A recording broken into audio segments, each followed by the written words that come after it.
Qatar ഇന്ത്യയിൽ നിന്നും പണി എരന്ന് വാങ്ങുന്ന ലക്ഷണമാണ് ചില ഡെവലപ്മെൻറ്റുകൾ കാണുമ്പോൾ മനസ്സിലാക്കാൻ സാധിക്കുന്നത്. ഇപ്പം ഞാൻ പലരോടും ചോദിച്ചു, പല ആൾക്കാരും പറഞ്ഞു, എന്താണ് കഴിഞ്ഞ 7-8 മാസമായിട്ട് ഖത്തർ ഗവൺമെൻറ് അൺഡിക്ലെയർഡ് ആയിട്ട് ഒരു സംഭവം ചെയ്യുന്നുണ്ട് ഇന്ത്യക്കാർക്കെതിരെ. അതായത് ഇന്ത്യയിലുള്ള ഹിന്ദുക്കൾക്കും അതേപോലെ തന്നെ ക്രൈസ്തവർക്കും അവർ വർക്ക് വിസ കൊടുക്കുന്നില്ല. അപ്പോൾ നിങ്ങൾ ചോദിക്കുക, അവർക്ക് വേറെ എവിടെയും പോയി വർക്ക് വിസ ചെയ്തുകൂടായി? നോർമലായിട്ടുള്ള ചോദ്യമാണ്. പക്ഷേ അവർ മുസ്ലിങ്ങൾക്ക് വർക്ക് വിസ കൊടുക്കും. ഇത് ഒഫീഷ്യലി ഡിക്ലെയർഡ് അല്ല, പക്ഷേ അൺഡിക്ലെയർഡ് ആയിട്ട് അവർ ചെയ്യുന്ന പരിപാടിയാണ് കഴിഞ്ഞ 6-7 മാസം മറ്റേ ആ നേവൽ ഓഫീസേഴ്സുമായിട്ട് ബന്ധപ്പെട്ട ഇഷ്യൂവിൽ. അതിനുശേഷമാണ് ഖത്തർ ഗവൺമെൻറ് അറിയാതെ ചെയ്യാൻ പറ്റത്തില്ല, പക്ഷേ ഇത് ചെയ്തുകൊണ്ടിരിക്കുകയാണ് ഇത്രയും മാസമായിട്ട്. അവിടെയുള്ള പല ആൾക്കാരും ഇതുമായിട്ട് ബന്ധപ്പെട്ട് ഞാൻ പല ആൾക്കാരോട് ചോദിച്ചറിഞ്ഞു, ഇത് സംഭവം സത്യം തന്നെയാണ്. അതായത് ഇന്ത്യയിലുള്ള കമ്മ്യൂണിറ്റിക്കിടയിൽ ഡിസ്ക്രിപ്ഷൻ ഉണ്ടാക്കാൻ വേണ്ടി അവർ ചെയ്യുന്ന അൺഒഫീഷ്യലായിട്ടുള്ള സംഭവം, ഇത് വെറുതെ പണിയരന്ന് മേടിക്കും ഖത്തർ. ശരിക്കും ഒന്നാമത് അമേരിക്ക ഒരു വിരട്ടി ഇന്ന് ഓടി നടക്കുകയാണ് ഹമാസിൻ്റെ പുറകിൽ എങ്ങനെങ്കിലും ഹോസ്റ്റേജസിനെ വിടാൻ. കാരണം വല്ലാതെ തൊട്ട്. പിന്നെ വേറെ സംഭവം നിങ്ങൾ മനസ്സിലാക്കണം, യൂറോപ്യൻ പാർലമെൻറ്റ്, ഷെങ്കൻ പാർലമെൻറ്റിൽ ഗ്രീസിൽ നിന്നുള്ള ഒരു മെമ്പർ ഓഫ് യൂറോപ്യൻ പാർലമെൻറ്റ്, അവർക്ക് പണം കൊടുത്തിട്ട് ഖത്തറിലുള്ള അവിടെ അവർക്ക് അറൈവൽ ഓൺ വിസയും അതുപോലെ പല കാര്യങ്ങൾ അനുകൂലമാക്കി ഉണ്ടാക്കുവാനും വേണ്ടി യൂറോപ്യൻ പാർലമെൻറ്റിൽ ഖത്തറിന് അനുകൂലമായിട്ട് പ്രസംഗിക്കാൻ വേണ്ടി അവിടെ ഒരു വനിതാ മെമ്പർക്ക് പണം കൊടുത്ത് ബ്രസൽസിൽ വെച്ചവരെ കയ്യോടെ ബെൽജിയം പോലീസ് ഇവരെ പിടിക്കുന്നു, ഇവരെ അറസ്റ്റ് ചെയ്യുന്നു, അവർ ജയിലില്ല. അതുമായിട്ട് ബന്ധപ്പെട്ട് യൂറോപ്യൻ രാജ്യങ്ങൾ ഖത്തർ അഡ്മിനിസ്ട്രേഷന് കർശനമായ താക്കീത് കൊടുത്തിട്ടുണ്ട്. അതായത് ചില രാജ്യങ്ങൾ അവരോട് നേരിട്ട് പറഞ്ഞു, അതായത് ഈ രീതി നിങ്ങൾ അഴിമതി നടത്തി സംഭവം നടത്താനാണ് ഉദ്ദേശമെങ്കിൽ ഖത്തറി അവിടുത്തെ ജനങ്ങളുടെ അറൈവൽ ഓൺ വിസ എടുത്ത് മാറ്റുമെന്ന് പറഞ്ഞു. കൃത്യമായിട്ടാണ് പറഞ്ഞത്. ഇതിവർ ശരിക്കും പേടിച്ചു പോയി. ഇപ്പം ഇപ്പോഴും ഇന്ത്യയോട് കാണിക്കുന്നത് കേരളത്തിൽ എനിക്കൊന്നും കുറച്ച് സുഡാപ്പികളെല്ലാം കൂടെ ചേർന്ന് കൊടുത്ത സംഭവത്തിലാണ് അവിടെ ജോലി ചെയ്യുന്ന അതായത് അവിടെ ബിസിനസ്സും ജോലിയൊക്കെ ചെയ്ത് വളരെയധികം ഇന്ത്യക്കാരും മലയാളികളും ഉണ്ട്. അപ്പം അതിനകത്ത് ഒരു ഡിസ്ക്രിപ്ഷൻ ഉണ്ടാക്കിയാണ് ഹിന്ദുക്കൾക്കും ക്രിസ്ത്യാനികൾക്കും വിസ കൊടുക്കത്തില്ല. അതായത് ഇന്ത്യയുടെ ചില ഡെവലപ്മെൻറ്റും ഇവിടെ മോദിയുടെ ഭരണവും അതായത് ഇവിടെ മുസ്ലിങ്ങൾക്കെതിരെ മോശമായ സംഭവം ഉണ്ടാക്കുന്നു എന്നൊക്കെ കാണിച്ചുകൊണ്ട് ഇവർ ചെയ്ത പരിപാടി. പക്ഷേ ഉണ്ടാകാൻ പോകുന്ന സംഭവം ഇതൊന്നും ആയിരിക്കത്തില്ല.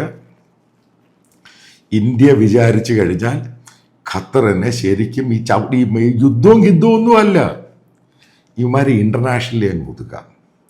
ഇവരിൽ ഇഷ്ടംപോലെ പണമുണ്ട്, ഗ്യാസ് വിറ്റും. ഇന്ത്യയാണ് ഏറ്റവും അതിൻ്റെ ലോകത്ത് ഇപ്പോൾ എടുക്കുവാണെങ്കിൽ ജപ്പാനും സൗത്ത് കൊറിയയും കഴിഞ്ഞാൽ ഏറ്റവും കൂടുതൽ LNG അതായത് ലിക്വിഫൈഡ് ഗ്യാസ് ഏറ്റവും കൂടുതൽ വാങ്ങുന്ന രാജ്യം. കാരണം എനർജി നീഡ്സ് ആണ് ഇന്ത്യയിൽ. നമ്മൾ ഏകദേശം ഇപ്പോൾ അതിൻ്റെ കോൺട്രാക്റ്റ് കഴിഞ്ഞ് ഏകദേശം 78-80 ബില്യൻ്റെയാണ് പുതിയ ഡീൽ സൈൻ ചെയ്തിരിക്കുന്നത്, 47 വരെ. ഇത് ഹ്യൂജ് ഡീലാണ്. അപ്പം മോദി വളരെ പ്രോ ആക്റ്റീവായിട്ടാണ് ഖത്തറുമായിട്ടും അറേബ്യൻ രാജ്യങ്ങളോടും അദ്ദേഹത്തിൻ്റെ ഡിപ്ലോമസി എന്ന് പറയുന്നത് ഡിപ്ലോമാറ്റിക് റിലേഷൻഷിപ്പ് കൊണ്ടുപോകുന്നത്. അതിൻ്റെ ഭാഗമായിട്ട് തന്നെയാണ് മിഡിൽ ഈസ്റ്റിലെ UAE ആയിട്ടും സൗദി അറേബ്യ ആയിട്ടും ഉണ്ടാക്കി. ഇപ്പം മോദി ഇവിടെ പോവുകയാണ്, അതായത് കുവൈറ്റിൽ പോവുകയാണ്. ഇപ്പം ഞാനൊരു കാര്യം പറയാം നിങ്ങളോട്, ഈ ഖത്തർ അഡ്മിനിസ്ട്രേഷനായിട്ട് ഇപ്പോൾ ഖത്തറിൽ ജോലി ചെയ്യുന്ന പല ആൾക്കാരുമുണ്ട്. നിങ്ങൾ ചിലപ്പോൾ അറിയത്തില്ലായിരിക്കും ഒരു സംഭവം. ഇന്ത്യയുടെ പ്രധാനമന്ത്രി പഴയ ഇരുന്ന പോലെ ഒരു പ്രധാനമന്ത്രി അല്ല. അപ്പം നിങ്ങൾക്കറിയാം, ഇന്ത്യൻ പ്രധാനമന്ത്രി എല്ലാ രാജ്യങ്ങളിലും പോകുന്നയാളാണ്. അതായത് ഇന്ത്യ എന്തൊരു പവർഫുൾ നേഷനാണ്. ഖത്തർ എന്ന് പറഞ്ഞാൽ ഒരു പൂനെ പോലെ ഒരു ചെറിയ രാജ്യം കിടക്കുന്നൊരു കണാഗുണ രാജ്യമൊന്നും അല്ല. അപ്പോൾ ആ രാജ്യത്തിൻ്റെ പ്രധാനമന്ത്രി ഇന്ത്യയുടെ നരേന്ദ്രമോദി ഈ എല്ലാ രാജ്യത്തും പോകുമ്പോൾ ഇന്ത്യക്കാരെ കാണും. ഡയസ്പോറ ഉണ്ട് വലിയ ഭയങ്കരമായിട്ടുള്ള. അപ്പം ഇദ്ദേഹം അവിടുത്തെ ഡിപ്ലോമാറ്റ്സുമായിട്ട് സംസാരിക്കുമ്പോൾ പറയുന്ന ഒരു ഡിസിഷൻ, അതായത് of the record on the റെക്കോർഡും പറയുന്നൊരു സംഭവമുണ്ട്.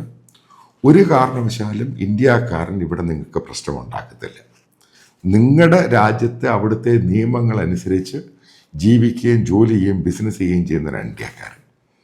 പക്ഷേ അവർക്കെതിരെ അനാവശ്യമായിട്ട് എന്തെങ്കിലും പ്രശ്നങ്ങൾ അവിടുത്തെ ജനങ്ങളോ അവിടുത്തെ ഭരണാധികാരികളോ ഉണ്ടാക്കുകയാണെങ്കിൽ ഒരു കാരണവശാലും ഞങ്ങൾ ടോളറേറ്റ് ചെയ്തില്ല. അതായത് അമേരിക്കൻ സിറ്റിസൺ എവിടെയെങ്കിലും പോകും അതേപോലെയുള്ള സംഭവം ഇന്ത്യൻ സിറ്റിസൻ്റെ പ്രൈഡ് ഉണ്ടാക്കി തന്ന ഒരാളാണ് നരേന്ദ്രമോദി. ഇപ്പം ഖത്തർ ഇപ്പം വില കുറച്ച് ഗ്യാസ് കൊടുത്തതിൻ്റെ പേര് കോപ്പം ഉണ്ടാകുമ്പോൾ അത് വേണ്ടാന്ന് വെക്കും, ഇന്ത്യ വേറെ രാജ്യത്തുനിന്ന് എടുക്കും. പക്ഷെ ഒരു കാരണവശാലും ഇന്ത്യക്കാരനെ മോശമായ രീതിയിൽ അത് ഡിസ്ക്രിമിനേഷൻ ചിത്രീകരിക്കുന്ന രീതിയിൽ ഖത്തർ തുടർന്നാൽ ഉറപ്പായിട്ടും തിരിച്ചടി കിട്ടും. ഖത്തർ എന്ന് പറഞ്ഞൊരു ഡൂക്കിലെ രാജ്യമൊന്നുമല്ല ഇന്ത്യ, അത് ആദ്യം മനസ്സിലാക്കണം. ഇനി ഏതൊക്കെ രീതിയിലാണ് ഇന്ത്യ ഖത്തറിനെ സഹായിച്ചത് അതുകൂടെ നിങ്ങൾ മനസ്സിലാക്കിയിരിക്കണം. പല അറേബ്യൻ രാജ്യങ്ങൾ ഏകദേശം 3-3.5 വർഷം ഖത്തറിനെതിരെ സാങ്ഷൻ ഏർപ്പെടുത്തി. സൗദി അറേബ്യ, UAE, ബഹ്റിൻ, അതേപോലെ തന്നെ ഈജിപ്റ്റ്, ഈ രാജ്യങ്ങളൊക്കെ. അപ്പോൾ അവരുടെയൊക്കെ ഈ എയറിൻ്റെ ടെറൈനുണ്ട്. കാരണം ഓരോ രാജ്യങ്ങളുടെ അവരുടെ വ്യോമ മേഖല, അതിനകത്ത് പോലും ഖത്തർ എയർവേസിൻ്റെ ഫ്ലൈറ്റുകൾ എൻട്രി ചെയ്യാൻ സമ്മതിച്ചില്ല. ആ സമയത്ത് അങ്ങോട്ടേക്ക് പോകുന്ന എല്ലാ റോഡുകളും ബ്ലോക്ക് ചെയ്തു. ഖത്തറിലോട്ട് പോകുന്ന സമുദ്രാതിർത്തി പോലും ഇൻ്റർനാഷണലിൽ കൂടെ പോയിക്കോണം. ഇത്ര സ്ട്രിക്റ്റ് ആയിട്ടാണ് 3-3.5 വർഷം ഖത്തർ പെട്ടുപോയി. അപ്പോൾ ആ സമയത്ത് ഖത്തറിൻ്റെ ഭരണാധികാരികൾ ഇന്ത്യയോടാണ് റിക്വസ്റ്റ് ചെയ്തത്. കാരണം അവർക്ക് ആഹാരം, മറ്റുള്ള സാധനം അവിടുന്ന് ഇവിടുന്നൊക്കെ വരണം, ഈ സാധനങ്ങൾ വേണം. എന്നിട്ട് ഖത്താർ എയർവേസിൻ്റെ ഫ്ലൈറ്റുകൾ, അത് ഈ സാധനങ്ങളെല്ലാം ആ സമയത്ത്, ഇന്നും എനിക്ക് ഓർമ്മയുണ്ട് ആ സമയത്ത്. കാരണം ഡൽഹിയിലും കൽക്കട്ടയിലും ഇന്ത്യയിലെ പല എയർപോർട്ടുകളിലും ഇവിടെ വന്ന് സാധനങ്ങൾ എടുത്തുകൊണ്ട് പോവുക. കാരണം അവിടെ എന്ത് കുന്തമുള്ളത്, അവിടെ എണ്ണയല്ലേ ഉള്ളൂ, അവിടെ ഒരു കുഴപ്പമില്ല. അല്ലെങ്കിൽ മറ്റുള്ള രാജ്യത്തു നിന്ന് പറഞ്ഞാൽ അതിനൊക്കെ ഭയങ്കര വില കൂടുതൽ. ഇപ്പം ഇന്ത്യയിൽ അത്രയും വിലയൊന്നുമില്ല. അന്ന് ഇത്രയും അവരുടെ എയർക്രാഫ്റ്റുകൾ മുഴുവനും, ഇത് ഇന്നും ഓർമ്മയുണ്ട്, 10-12 എയർക്രാഫ്റ്റ് ഡൽഹിയിൽ ഓരോ ദിവസം വന്നുകൊണ്ട് സാധനം കൊണ്ടുപോകാൻ വേണ്ടി. കൽക്കട്ടയിൽ, മുംബൈയിൽ, കാരണം എല്ലാ സാധനം വേണ്ടായോ. ഇതെല്ലാം അന്ന് കൊടുത്ത് സഹായിച്ച രാജ്യമാണ് ഇന്ത്യ. അതേപോലെ ഈ അറേബ്യൻ രാജ്യങ്ങൾ മുഴുവനും ഖത്താർ എയർവേസ് അവിടെ ഫ്ലൈ ചെയ്യരുതെന്ന് പറഞ്ഞു. കാരണം ഖത്തറിന് നോർത്ത് അമേരിക്കയും യൂറോപ്യൻ രാജ്യങ്ങളൊക്കെ ഫ്ലൈ ചെയ്യും. പക്ഷേ ഇതേപോലുള്ള അറേബ്യൻ രാജ്യങ്ങളിൽ ഫ്ലൈ ചെയ്യും, ഇവരെല്ലാം ബാൻ ചെയ്തു. ആ സമയത്തും, കാരണം ഇത് വെറുതെ എയർപോർട്ടിൽ ഇടേണ്ടി വരും, ഇത്രയും ഫ്ലൈറ്റുകളുണ്ട്. ആ സമയത്ത് ഇന്ത്യയാണ് സഹായിച്ചത്. എങ്ങനെ സഹായിച്ചു? ഇന്ത്യ ഗവൺമെൻറ് അവരോട് പറഞ്ഞ് ഇന്ത്യൻ സിറ്റികളിലോട്ട് നിങ്ങൾ ഫ്ലൈ ചെയ്തോളാം പറഞ്ഞു.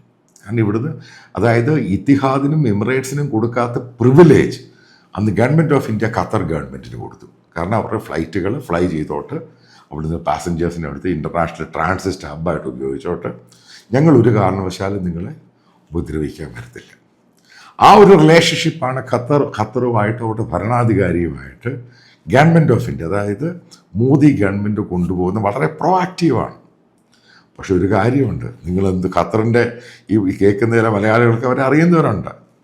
മോദിയോട് ഗെയിം കളിക്കരുത്. അയാൾക്ക് ബേസിക്കലി മോദിയുടെ ഏറ്റവും വലിയ പ്രശ്നമെന്ന് പറയുന്നത് ഒരു ഇന്ത്യക്കാരന് ലോകത്തെവിടെ സഫർ ചെയ്യാൻ അനുവദിക്കത്തില്ല. അതാണ് യമനിലും സുഡാനിലും മറ്റുള്ള ആഫ്രിക്കൻ രാജ്യങ്ങളിലൊക്കെ കണ്ടത്. ഇപ്പം ഉക്രൈനിൽ കണ്ടത്. അവിടെ ഉടൻ തന്നെ ഫ്ലൈറ്റ് അറേഞ്ച് ചെയ്യുന്നു, ആൾക്കാരുമായിട്ട് സംസാരിക്കുന്നു. ഇപ്പം യമനിൽ ആൾക്കാരെ കിട്ടാൻ വേണ്ടി ബാക്ക്ഡോർ ടോക്സ് ഹൂത്തികളുമായിട്ട് നടത്തിയ രാജ്യമാണ് ഇന്ത്യ. അതാ പറഞ്ഞത്, പഴയ ഇന്ത്യ അല്ല ഇന്നത്തെ ഇന്ത്യ. ഈ ഖത്തറിനൊക്കെ ഇന്റർനാഷണലി ശരിക്കും ഐസൊലേറ്റ് ചെയ്ത് ഇന്ത്യക്ക് ഇന്ത്യൻസ് എന്ന് പറയുന്നത് ഖത്തർ പോലെ, ഞാൻ വീണ്ടും പറയുന്നത്, ഒരു ഡൂക്കിലെ രാജ്യമൊന്നുമല്ല. ഇന്ത്യക്കാർ ഗ്ലോബലി മുഴുവനും ഉണ്ട്. വല്ലാതെ കയറിയെങ്കിൽ നിന്നെ തട്ടിക്കളയ സംഭവം എല്ലാ രീതിയിലും. കാരണം പല രാജ്യങ്ങളുടെയും പല പ്രമുഖ സ്ഥാനത്ത് ഇന്ത്യൻ ഒറിജിൻസ് ഉണ്ട്. അതേപോലെ പല ബിസിനസ് മേഖല ഇന്ത്യൻ ഒറിജിൻസ് ഉണ്ട്. ഈ പറയുന്ന ഇവിടുത്തെ ഉള്ള സുഡാപ്പികളൊക്കെ പറയുന്നത് കേട്ട് തുള്ളിക്കഴിഞ്ഞാൽ ഖത്തറിനെ നശിപ്പിച്ച് കളയും ഇന്റർനാഷണലി. ഇപ്പൊ അമേരിക്കൻ പ്രസിഡന്റ് വരാൻ പോകുന്നത് ട്രംപ്, മോദിയുമായിട്ടുള്ള ബന്ധം ആദ്യം മനസ്സിലാക്കുക. അതേപോലെ നരേന്ദ്രമോദി മറ്റുള്ള രാജ്യ തലവന്മാരുമായിട്ടുള്ള ബന്ധമുണ്ട്. ഇത് ആദ്യം അകത്തിടുക, തലയ്ക്കകത്തിടുക. ഇപ്പം ഏതൊക്കെ രീതിയിൽ ഐസൊലേറ്റ് ചെയ്യാൻ സാധിക്കും ഖത്തറിനെ ഒതുക്കിക്കളയും. അതായത് ഒരിക്കലും ധരിക്കരുത് ഇത്രയും എനർജി, അത്രയും ഗ്യാസ് എന്നുകൊണ്ടാണ് ഇന്ത്യ ഓടുന്നത്. ചുമ്മാ തെറ്റിദ്ധരിക്കുകയും ചെയ്യരുത്. അതൊക്കെ ഈ രീതിയിൽ ഡിസ്ക്രീഷൻ വന്നു കഴിഞ്ഞാൽ ഹിന്ദുക്കളെ, അവിടെ ഇന്ത്യയിലുള്ള ക്രിസ്ത്യാനികളെ അവർക്ക് ജോബ് വിസ കൊടുക്കത്തില്ല. ഇപ്പം ഇത് ഗവൺമെൻറ് ഇപ്പം വളരെ സീരിയസ് ആയിട്ട് എടുക്കുകയാണെങ്കിൽ അമീറിന് എങ്ങനെയാണ് ആലോചിച്ച് നോക്കണം. ഈ ഖത്തർ ഫാൻസും മനസ്സിലാക്കിയിരിക്കുക, ഇന്ത്യ എന്ന് പറഞ്ഞ രാജ്യത്തോട് കളിക്കരുത്. ഇന്ത്യ സൗദി അറേബ്യ അല്ല, UAE അല്ല. ഇന്ത്യ പവർഫുൾ നേഷനാണ് ഗ്ലോബലി. പല രീതിയിലും ഇങ്ങനെയുള്ള സംഭവം ചെയ്തു കഴിഞ്ഞാൽ അറ്റാക്ക് ചെയ്യാൻ അറിയാം. അത് വാറ് മാത്രമൊന്നുമല്ല. അല്ലാതെ അവർ കുറച്ച് എയർക്രാഫ്റ്റ് മേടിച്ചിട്ട് അമേരിക്കൻ ബേസ് വെച്ചിട്ട് എന്നെ ആരും അറ്റാക്ക് ചെയ്യത്തില്ല എന്നുള്ള ഖത്തറിൻ്റെ ധാരണയാണ്. പക്ഷെ മറ്റു പല രീതിയിലുള്ള സംഭവങ്ങൾ ഉണ്ടാക്കാൻ സാധിക്കും. ഉറപ്പായിട്ട് ഒരു കാരണവശാലും അമേരിക്ക ഇതിനെ സപ്പോർട്ട് ചെയ്തില്ല, ഈ ഖത്തറിൽ കാണിക്കുന്നതിന്. അത് ട്രംപ് നേരത്തെ TT പല പ്രാവർത്തിയും പറഞ്ഞിട്ടുണ്ട് ബംഗ്ലാദേശിലെ ഹിന്ദുക്കളെ പറ്റി. ഒന്നാമത് ട്രംപ് ഈ കാര്യത്തിലൊന്നും യാതൊരു സംഭവം കൊടുക്കത്തില്ല. ഖത്തറിനെ വേണമെങ്കിൽ ട്രംപ് ഒറ്റ സംഖ്യ ഇത് ടെറർ കൺട്രിയാന്ന് പോലും ഡിക്ലെയർ ചെയ്ത് കളയും. ഞാൻ വെറുതെ പറയുന്നില്ല, ട്രംപ് അത്രക്കാരനാണ്. കാരണം ആൾ ടെററിസവുമായിട്ട് യോജിച്ചു പോകാൻ തയ്യാറല്ല. ഇതേപോലെ ഡിസ്ക്രിമിനേഷൻ എല്ലാം കാണിച്ചു കഴിയുമ്പം ട്രംപ് അഡ്മിനിസ്ട്രേഷന് അത് ഇഷ്ടംപോലെ ഇന്ത്യക്കാരുണ്ട്, മറക്കരുത്. ഇത് മനസ്സിലാക്കിയിരുന്നാൽ ഖത്തറിന് കൊള്ളാം, അവിടെയുള്ള ഇന്ത്യക്കാർക്കും കൊള്ളാം. കാരണം അവിടെയുള്ള മലയാളികളും കൂടെ, കാരണം എൻ്റെ ചാനൽ കാണുന്നവരുണ്ട്, അവരോട് പറയാൻ വേണ്ടി, അവരും അറിയാൻ വേണ്ടിയാണ്. വൃത്തികെട്ട ഗെയിമാണ് ഖത്തർ കളിക്കുന്നത്. അതിനെ പ്രോത്സാഹിപ്പിക്കുന്നതിന് അറിയാൻ സാധിച്ചത് കേരളത്തിലെ കുറച്ച് സൂടാപ്പികൾ. ഇതിനൊരു താറ്റ് ചെയ്ത് ഉറപ്പായിട്ട് മോദി കൊടുക്കും. ഇത് കാരണം ഇതിൻ്റെ ചില വർക്കുകൾ സ്റ്റാർട്ട് ചെയ്ത് കഴിഞ്ഞു.